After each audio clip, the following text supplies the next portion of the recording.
Happy day. Sharon Horne-Ellstrom here. Slow start. I got to reconnect, trying to reconnect. Notice.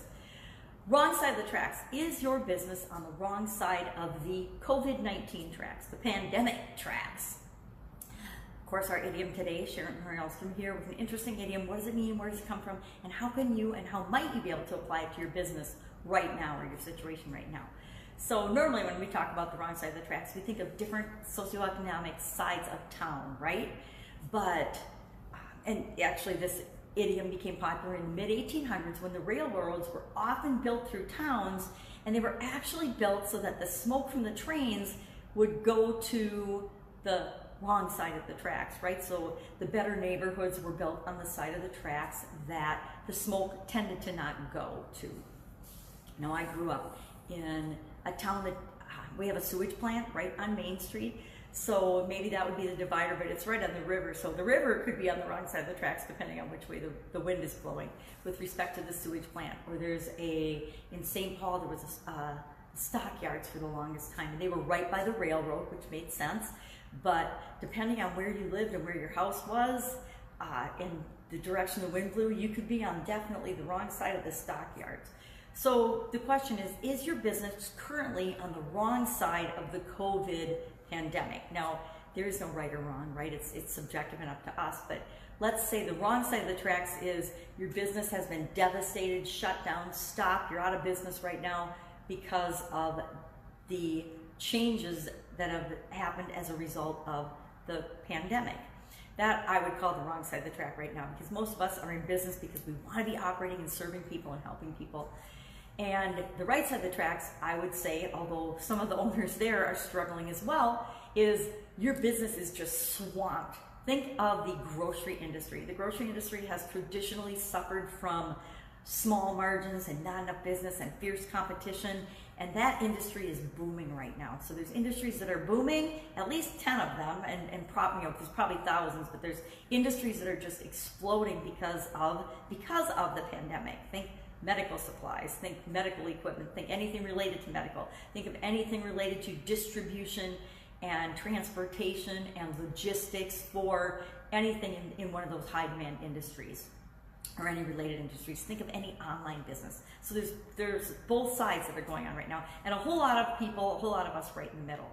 So our first question to ask ourselves today is, where am I right now, right? Where am I right now? And guess what? Just like being born on the wrong side of the tracks, doesn't matter what's happening with your business right now, and you're going to probably be like throwing rocks and stones at your screen right now.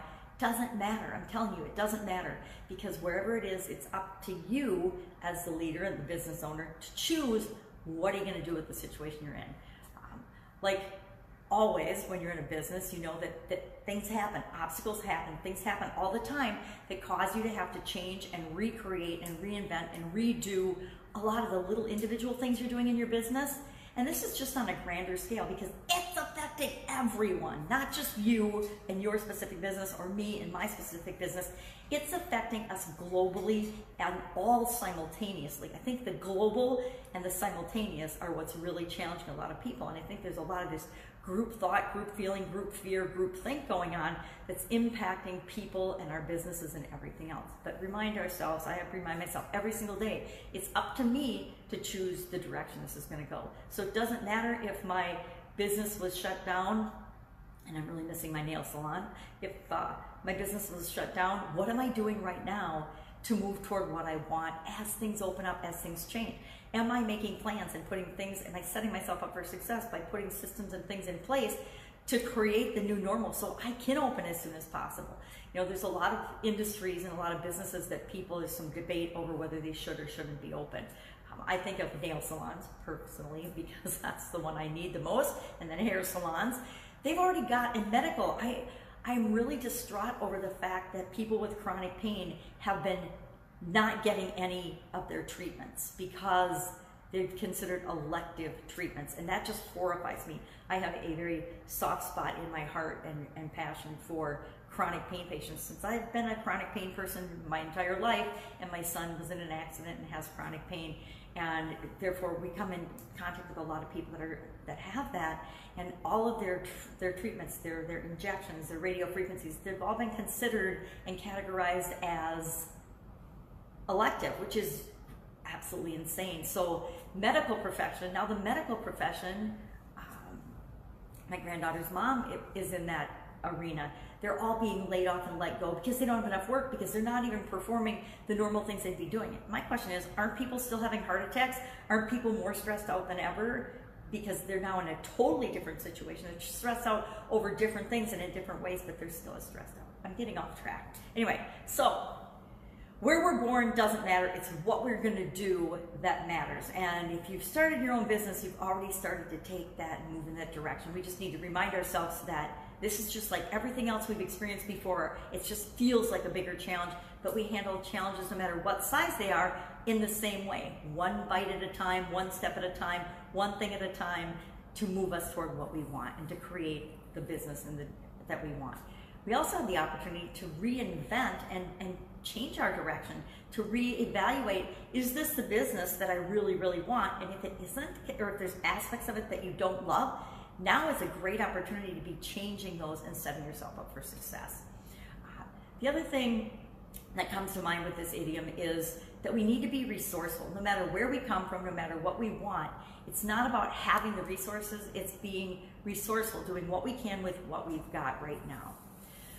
I've had businesses that were located on the wrong side of the tracks, and it just means I need to set myself up to make sure that I'm taking into account the location, where it is.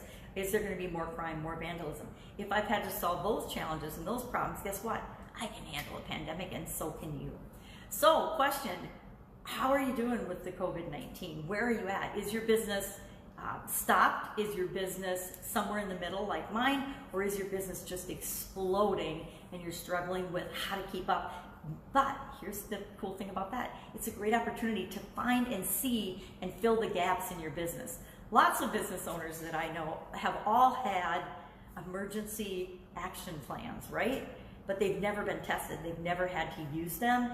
And this is a great example of having to use the plans and the systems that contingency plans we put in place and actually testing them to see if they work. And a lot of businesses are finding out that they don't work. There's still huge gaps in their supply chain. There's huge gaps in their distribution. There's huge gaps in how they communicate with their people, their employees, their partners, and with their customers as well. But now is the time to fill all those gaps. That's it. I would love to know what you think of this expression and this idiom, if you've had experience with it. I definitely have used this expression before about myself and about other situations. I'll probably continue to use it in the future. And it's not being prejudiced and it's not being political. It's just an old expression that a lot of us use and a lot of us have been impacted by. Have an awesome day. If I can help you in any way, hit me up in the comments below. Otherwise, I'm at the cabin and having an awesome weekend, and I wish you the same.